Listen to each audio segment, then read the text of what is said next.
Good afternoon, my name is Brad Trammell, and today I want to talk about celebrity artists. In the past decade, celebrity exhibitions have become a ubiquitous part of the art world. But oddly enough, there's been no attempt to critically examine this infuriating and fascinating subject in depth. This report is about why that silence exists, showing how celebrity art has routinely failed upward because of our collective unwillingness to punch down. From here, I go through 4 different categories celebrity artists belong to, including artists turned celebrities turned artists, retiree hobbyists, merchandise grifters, and industry interlopers. And finally, I look at how publicist-arranged media profiles transform our perception of vapid celebrities into authentic artists by using newly created tropes like the artistic coming out party and the celebrity as outsider artist. So join me, because whether you love to hate them or hate to love them, these types of shows aren't going away anytime soon. This is the Celebrity Artist Report. Before launching into this report, I think it's necessary to start by saying that everyone has the right to make bad art, and that every artist, no matter how great they become, always starts by making bad art. I know I've made bad art. I'm sure you've made awful art. It's nothing to be ashamed of because it's a universal part of every artist's existence. However, what's not universal is the way different artists are rewarded or ignored for creating bad work. For most artists, being critically or commercially rewarded is extremely difficult. Hence, the starving artist, the struggling artist, the artist cutting his ear off due to stress. There is, however, one group of artists for whom these rules of recognition don't apply, which are celebrity artists. These are people who rose to fame in some other career field and then decided to try their hand at art making. By definition, art isn't the thing the celebrity artist has spent most of their life doing. Their time has primarily been dedicated to whatever made them famous in the first place. And because of this experience gap, most celebrity art is historically naive, formally underdeveloped, conceptually hollow, and generally cringeworthy, just like any other person who just started making art. The difference is that celebrity artists are immediately granted the type of exhibition opportunities most artists spend their lives dreaming of, thanks to the name recognition and social connections they possess. In the past decade, these types of celebrity art exhibitions have become shockingly common. Celebrities interlope for a year or two, are given major shows, and then are often never heard from again, only for another celebrity to take their place. The lengthy list of celebrities who've made a career switch into art has greatly benefited from a simple fact, which is that no one in the art world wants to acknowledge what's happening. Across the board, there's an uncharacteristic silence that surrounds these celebrity artists, a kind of don't ask, don't tell policy enforced around the hope that the clout these celebrities bring to the art world will be the rising tide that lifts all boats. The dealers and curators who enable celebrity exhibitions are forced to make half-hearted justifications for their work, disingenuously acting as though celebrities are playing by the same due-paying, meritocratic rules as everyone else. Artists don't particularly want to think about celebrity artists either, because every acknowledgement of them is in some ways a painful admission of the futility of their own networking CV building efforts. So it's easier just to roll your eyes and ignore it. Besides, the celebrity will probably be gone by next year anyway. But maybe the most interesting group to turn a blind eye to celebrity artists are writers and art critics. Surely these gatekeepers would be the last line of defense to protect artists against the invasive species taking over their habitat, right? Well, no. It's basically been crickets from them too, which was kind of surprising in researching this topic. Given the way art writers tend to focus on the most insanely obscure subjects imaginable, you'd think that someone would have written a book or even a think piece about this high-profile subject, and yet there's nothing substantive. Only a bunch of publicist-arranged puff pieces and dog and pony show panel discussions designed to make what's going on seem normal. You could say this is the result of an anemic art media industry that's been rendered incapable of publishing anything other than thinly veiled promotion thanks to its advertising dependence on the galleries it's been tasked with reviewing.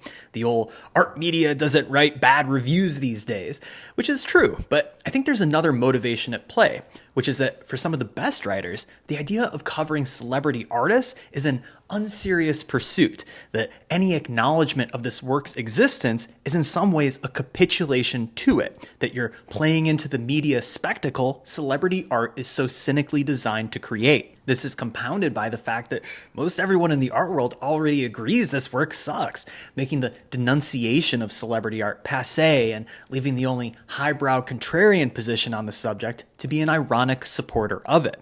This silence has created a strange situation where every year we look on as naive art driven by populist appeal fills the highest echelons of art in its auction houses, blue chip galleries, and museums, yet no writers critically respond to this work because they presume everyone already hates it, and pointing this fact out would be pointlessly cruel. Celebrity art is a product of contradictions. It's reached the top of the art world because no one wants to acknowledge it for fear of punching down. Maybe part of the reluctance people have toward talking about celebrity art is due to the fact that because there's now so much of it, it can't be described in a single broad stroke. No two celebrity artists are the same, but there are definitely similarities we can use to identify different groups based on the work's subject matter, media presentation, and commercial status. After surveying the work of over 100 celebrity artists, I've noticed there are about 4 groups they tend to fall into, which are artists turned celebrities turned artists, retiree hobbyists, merchandise grifters, and industry interlopers. Let's start with artists turned celebrities turned artists, or ACAs for short. These are people who started life in or around the art world, maybe even went to art school, and then found fame doing something else before deciding to get back into art later on. Of all celebrity art, this is the work which is the most widely, if begrudgingly, accepted by artists. Some of this work is perfectly mediocre, and some of it looks like the celebrity picked up where they left off when they were a 21-year-old undergrad. Either way, the art world's acceptance of these ACAs doesn't come from the quality of their work so much as the appreciation artists have for what these celebrities made during their time out of the art world. In other words, their art may not be that great, but the celebrity did make a great album or movie somewhere along the way, so their work is given a pass. The more beloved their famous creation was, the more slack they're cut for their extended absence from art making and typically average work they make upon return. For instance, there's probably no artist alive who'd say, "My work is deeply influenced by the painting practice of David Lynch," but practically every artist alive has seen Blue Velvet. No artist thinks of Kim Gordon's tedious liberal platitudes when they hear her name, but they do think of the magical first time they heard her belt out the lyrics to Cool Thing. If you go into any MFA painting program in America, you'll probably find someone making goth monochromes, but Death Grip's influence on music in the past decade has been singular. These ACAs benefit from the natural curiosity people have to find out how their visual art will inform their other more well-known work from outside the art world. For the person attending the David Byrne exhibition at Pace Gallery, they're likely thinking, well, I've heard what a Talking Heads album sounds like, but what does a Talking Heads album look like if it were an object in a gallery? Without drugging the audience, this type of desired synesthesia is pretty difficult to achieve. The fact that many of these ACA's albums and movies have been critically lauded as a work of art only builds the expectations for what their actual visual art will look like that much more. On some level, I feel sorry for these ACAs because they've been given the impossible task of overcoming 2 hurdles simultaneously. First, the nostalgia everyone has for something they previously made. And second, the fact that the incredible thing they made is in an entirely different medium. I mean, how exactly could a 14 by 20 inch painting made by a 78-year-old David Lynch ever move you in the same way as seeing Blue Velvet did when you were 16 years old? On the other hand, most creative people would probably die for the chance to make something so culturally impactful you spend the rest of your life chasing that same level of brilliance. So it's a double-edged sword, but they seem to be doing okay.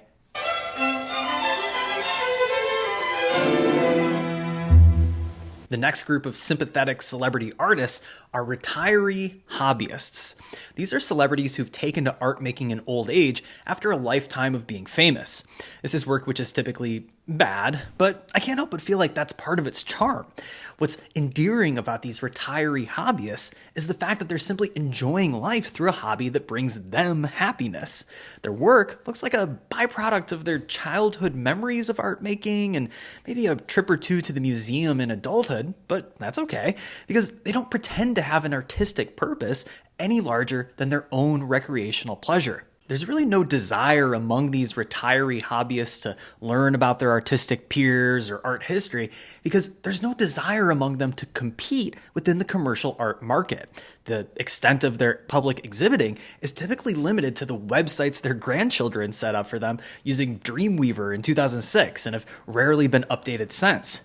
Say for the occasional charity sale or friendly inclusion in a regional art museum, there's really not much of a chance to buy this type of work unless you find the website admin's AOL.com email address and hope to God it's still in use. For the more cynical retiree hobbyists, this process of becoming an artist is meant to have a softening effect on their public persona, tamping down a previous controversy by opening up a new, more gentle chapter in their public life.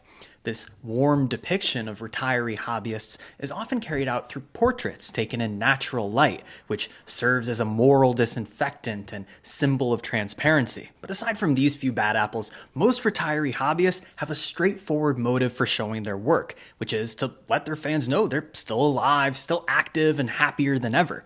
When presented on social media, it's the rare type of content that even an old Grinchabello like myself can't help but smile at as I scroll by. The fact that these retiree hobbyists almost universally paint flowers just makes them that much more endearing. If retiree hobbyists are the harmless angels of celebrity art, the merchandise grifters are the repellent devils on the other shoulder. There's a noxious sense of entitlement that runs through this work. The idea that all things the merch grifter touches automatically turn to gold and should be valued as such, without any regard for art or its history. It's this entitlement which leads merch grifters to put in the lowest effort among all celebrity artists while offering their work for the highest possible price in every size, edition, color, and gift shop medium they can find. These are luxury merchandising cash grabs from people who've spent their life doing low-end merchandising cash grabs. As far as the art itself goes, this is work which is so bad, even the types of commercial galleries which are typically willing to show celebrity artists feel as though the paycheck they'd receive isn't worth the cost of losing their credibility. In some cases, there's even an awareness among merch grifters that people don't like their art. Like all great artists, merch grifters believe they're simply misunderstood during their time. The primary artistic subject among merch grifters is, you guessed it, themselves. You would think after years of seeing themselves on stage or on screen, they'd want to stare at literally anything else, but they just can't seem to look away. This type of terminal narcissism should come as no surprise, given the fact that the merch grifter category is full of aging rock stars and former leading men, as well as rock stars who thought they were leading men and leading men who thought they were rock stars. These are celebrities who've been told yes by everyone around them for so long that they've lost the capacity to meaningfully challenge themselves when trying something new. Art making is viewed as just another form of instant gratification to be handed to them. Merch grifters understand the purpose of making art to be exclusively commercial. Painting flowers or landscapes or really anything other than themselves would only be a diversion from their commercial purpose, because those subjects would necessitate titles to inform the viewer who the very famous person was who made the work. By painting their own image, they're able to create a readily identifiable extension of their own fame for sale. The resulting self-portraits capitalize on the combined value of an autograph, a piece of memorabilia, and the prestige of fine art all at once. A merch grifter painting is basically a large, rectangularly shaped autograph, albeit one done in acrylics rather than a permanent marker, and sold for 100 times the price. Because this work is made without any concern for the commercial art world standards of taste, merch grifter art is sold through upscale strip mall galleries and or directly off the celebrity's website. From here, the ideal collector's home for this work is the type of lavish man cave favored by new money millionaires, those owned by guys who have more cash than they do taste.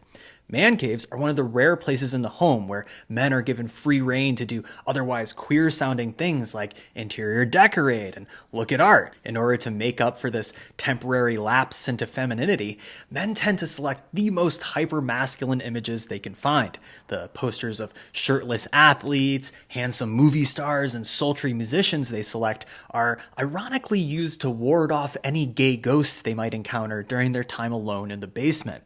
Merch grifter paintings offer a luxury version of the typical man cave fare by allowing the buyer to commune with an image of the masculine celebrity created by the celebrity himself. In some ways, the worse the merch grifter art is, the more it's able to fulfill this role for the collector fan as being an authentic relic of the celebrity's humanity.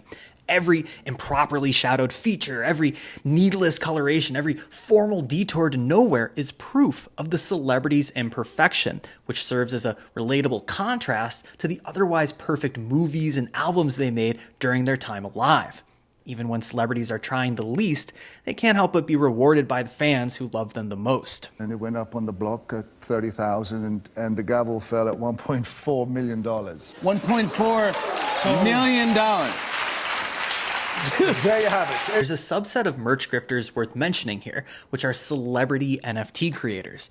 Both are united in shamelessly cashing in on their fame, but the difference between them isn't physical versus digital so much as it's a difference in audience connection. Like I mentioned, even the worst merch grifter self-portrait still contains the labor of and proximity to the celebrity who made it. And from the fan's perspective, that's what they're buying. The fan knows they're buying a piece of shit, but at least that piece of shit on the wall emerged from the actual butt of the celebrity whose name is in the lower right-hand corner. What celebrity NFTs have done is eliminate even the pretense of the celebrity's connection to their art in favor of creating a token of their own clout, which is only tangentially related to their name. For instance, when you look at this NFT for sale by Paris Hilton, you know she didn't make this in a 3D modeling program or even art direct it. It probably wasn't her idea to sell NFTs in the first place, and even the tweets promoting its sale were likely handled by her management team. The resulting product barely relates back to her in name alone. Some celebrity NFTs bear the image of the celebrity, but it's difficult to call this self-portraiture given how distant every celebrity is from their own creation process. When it comes to merch grifter paintings, at least you get to enjoy the voyeurism of seeing how the celebrity sees themselves. But celebrity NFTs don't even offer that. Instead, the celebrity's management team commissioned fan art to be made on their behalf and then resold the commission. As fans, the idea of buying another fan's art just doesn't have the same appeal because there's no direct communion with the celebrity. Less the celebrity ever seemed to profess an interest in art making, the more opportunistic their sudden offering of pricey NFTs comes off. Of all the types of celebrity art, NFTs are the least sympathetic, which has led to their brutal reception online, as celebrities are now routinely bullied out of offering NFTs in their own comment sections. It's not just the NFT art the fans resent, but the feeling that the celebrity thinks so little of them, they'd attempt to sell $1 million of worthless digital certificates to the people who look up to them. Hi everyone, I am excited to join this digital art community and look forward to continuing to learn and build in Web3. Ooh, I went to do piece in 3 then. I've been doing art for many, many years with paint, stencils, digitally, spin art, I love that. I'm honored to be part of this community. It's really important to have a platform to display your art and to be in control of how it is shared and appreciated. Holders of my NFTs will receive a special invitation to meet me in Ringoland, my first virtual gallery on Spatial.io. I got my own art gallery, baby. Yeah. If celebrity NFTs maintain their distance from art making, then the next group of celebrity artists have pushed their chips all in. Industry interlopers attempt to become full-blown commercial artists who exhibit at galleries and museums by creating the type of art they think commercial art looks like. Unlike ACAs, industry interlopers don't have a base of goodwill to work from or pre-existing connections to the art world. Creating a cult classic like Buffalo 66 will earn you some sympathy among artists, but starring in Pineapple Express just doesn't have the same cachet. So while their names may be well known, industry interlopers are typically greeted with skepticism. This is why the media plays such an important role in the cultivation of these celebrities' new artistic identities, because the media is the first place people are alerted to their switch in careers. It's where the authenticity of their engagement with art is proven, and where the sudden leap they make into the upper echelons of the commercial art world is justified as being meritocratic. So let's take a look at how this publicist-arranged media transformation process actually works. The first of these industry interloper media conventions is what I call the artistic coming out party, where the media announces the celebrity's arrival as an artist by drawing a comparison to coming out of the closet. Sometimes this is described in literal terms as coming out as an artist. Other times, it's described as a private lifestyle interest made public. And in other cases, it's a secret life as an artist, which is now being revealed. The intention behind this wording is twofold. First, it looks to naturalize the celebrity as being a lifelong artist by making the allusion to being born this way, that they've always been making art since they were a kid. This is necessary because any abrupt change in a celebrity's brand naturally invites questions of their authenticity. Do they really mean this, or are they just doing it for attention? To come out as an artist implies they've always been an artist. It's just you who's finding out about it now. One funny thing you'll notice is that unlike industry interlopers, ACAs never seem to have these coming out parties. No one needs to be alerted to the fact that ACAs like Harmony Korine or Brian Eno are coming out as artists because the news would be redundant. Most people already associate them with or as artists. Maybe people might not expect Harmony Korine to have a solo show at Gagosian, but no one's surprised to hear he's making art. Media coming out parties are only necessary for industry interlopers who don't have that connection. So while this wording looks to naturalize the celebrity as being a long-standing artist, it's really only necessary for those who aren't already thought of that way. The second purpose of this media framing as coming out is to make the industry interloper's switch to a life of artistry appear stunning and brave. To come out implies there was a certain level of blowback expected, which prevented the celebrity from making this announcement sooner. Of course, the ludicrous idea that a celebrity would be somehow hate crimed for making a painting ultimately requires more imagination than most of the paintings these celebrities create.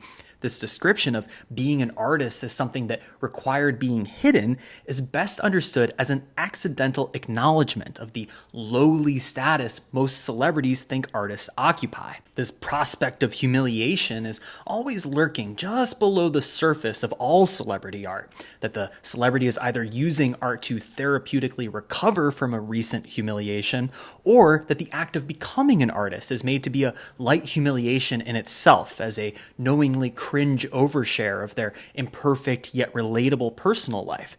The fact that so many celebrity artists choose to dwell on their own public humiliations through their work suggests there's at least some level of self-awareness of this dynamic, whether it's painting their much publicized divorce or their accused abuser or the victims of their own war crimes. Celebrity artists are no stranger to reminding us of their difficulties. For people whose lives are largely defined by images other people make of them, it seems natural to want to symbolically reclaim your image, no matter how futile or purely poetic that gesture might be. Making watercolor abstractions won't unfuck your dead brother's widow, but it's a start. Coming out is just one way to transform the celebrity into an artist. Another way this media transformation is achieved is by describing their newfound relationship with art as being an obsession, that their sudden descent into art making is an affair of passion bordering on mental illness. When I really started painting a lot, I had become so obsessed that there was nowhere to move in my home. Paintings were everywhere. They were becoming a part of the furniture. I was eating on them. I found myself looking around at one point in a really bleak winter in New York, and it was just so depressing, and I think I needed color. They're like totally addicted and couldn't stop painting even if they wanted to.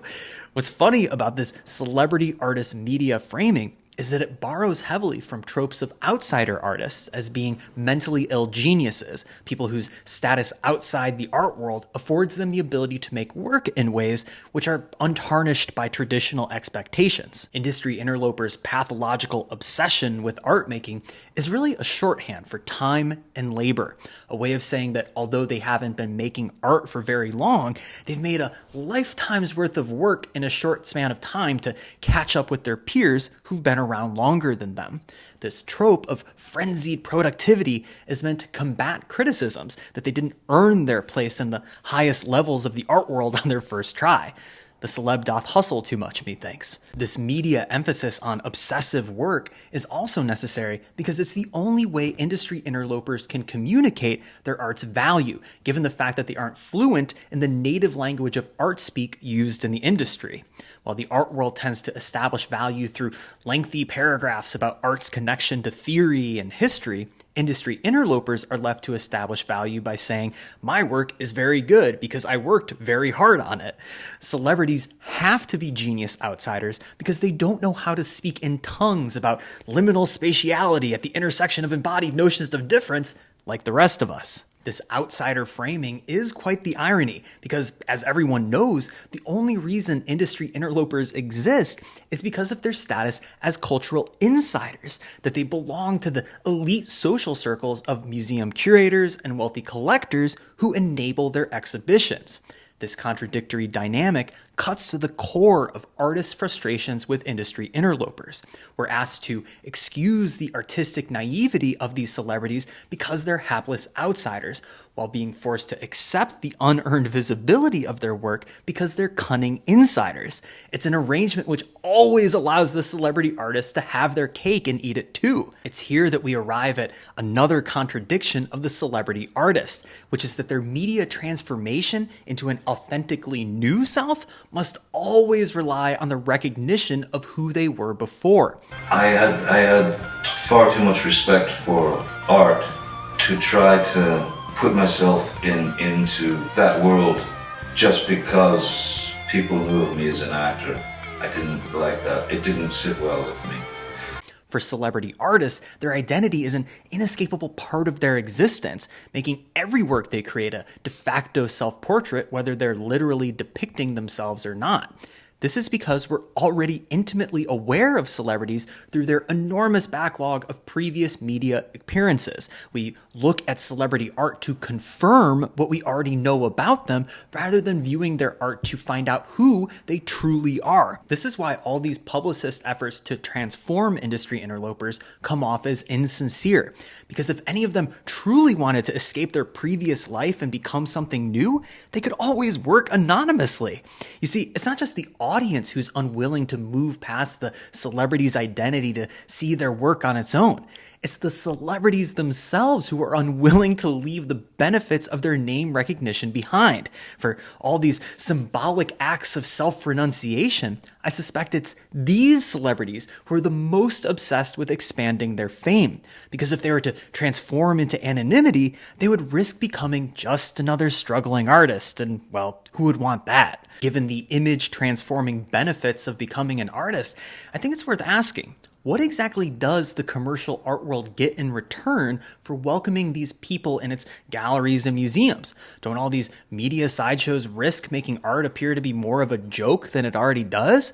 Well, yes, but the question of whether the art world is using celebrities or whether celebrities are using the art world misses the point. We, as the viewing audience, are the ones being used. The flood of attention and light outrage every industry interloper exhibition guarantees is a kind of sugar rush for commercial art, an artificial boost of short-term energy that forces the industry to continue finding new celebrities to maintain the high. The art world's relationship with these industry interlopers may seem like an odd fit, but for all of its posturing as a highly intellectualized culture gate-kept from the popular interests of normies, there's probably no culture on earth more prone to the allure of celebrities than the art world.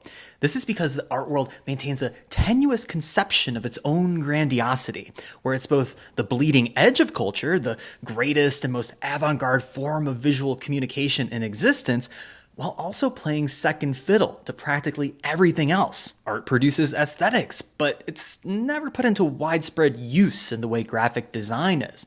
Art creates music that no one on earth particularly wants to listen to. Art gets on stage, it performs, it acts, but typically can't fill an entire project space of viewers, let alone a theater. art has assumed a position so high up on the cultural mountain that for most people it's practically invisible.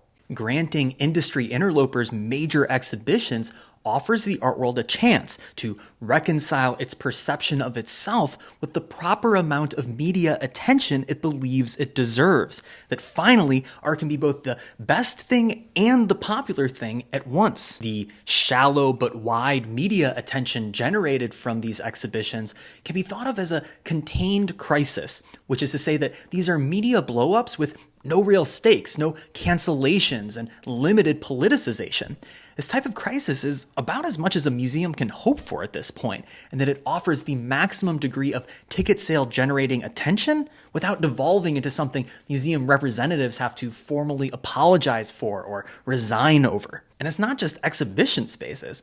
Artists have a similarly tortured relationship with celebrities. Since Warhol, celebrities have been one of artists' most pliable muses. They can be used to question notions of the male gaze, to feed our hollow desire for spectacle back to us, to make political criticisms, or to be sainted as heroes. Celebrities can be whatever you want them to be, and work that depicts them will always be the first thing people notice in a show.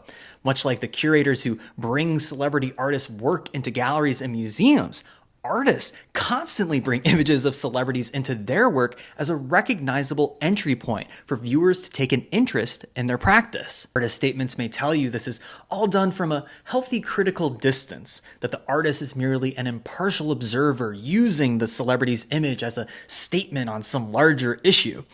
But if you've ever followed any mildly successful artist's Instagram, then you know they never miss an opportunity to take a photo of a celebrity visiting their studio. Whether the artist's work is depicting a celebrity they're criticizing or one they unabashedly love, the ideal outcome for every piece featuring a celebrity is for the celebrity to witness the representation of themselves the artist has created. In the spirit of transparency, I should say that I've used plenty of celebrities and celebrity artists in my own work, from my time in commercial galleries on through to the present day writing for main characters and events.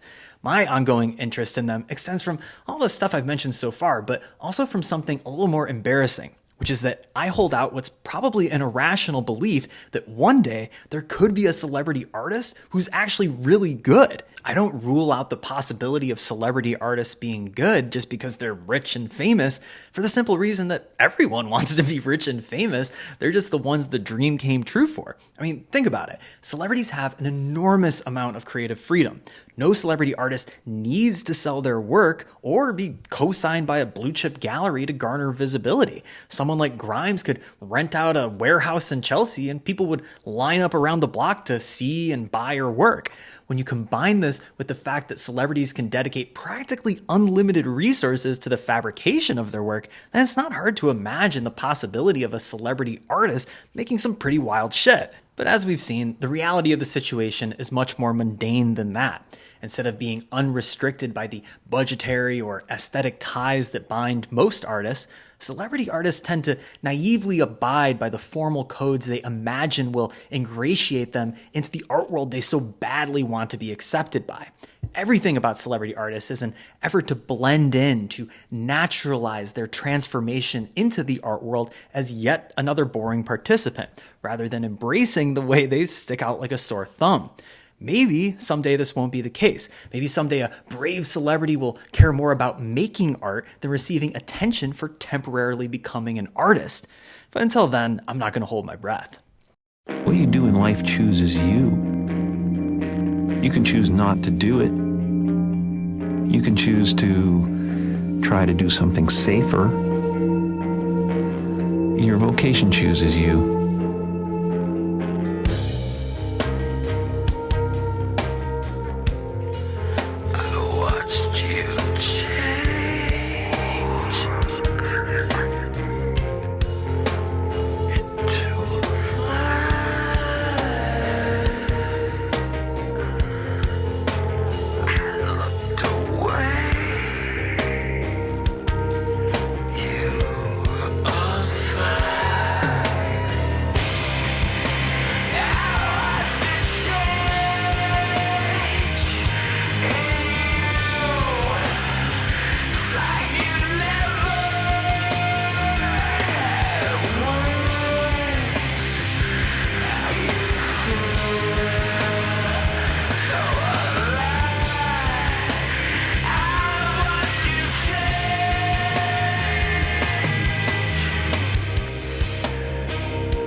Work hard at it. Nothing is impossible. Look at the cross, then I look away.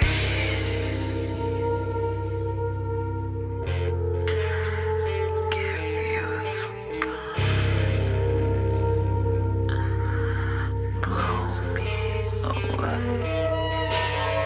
There's a young painter in Fort Worth named Cedric Huckabee, and he was great. And Huckabee said, you ought to paint portraits of people nobody knows. He knew I'd painted the world leaders. And, it just dawned on me that why not honor these vets?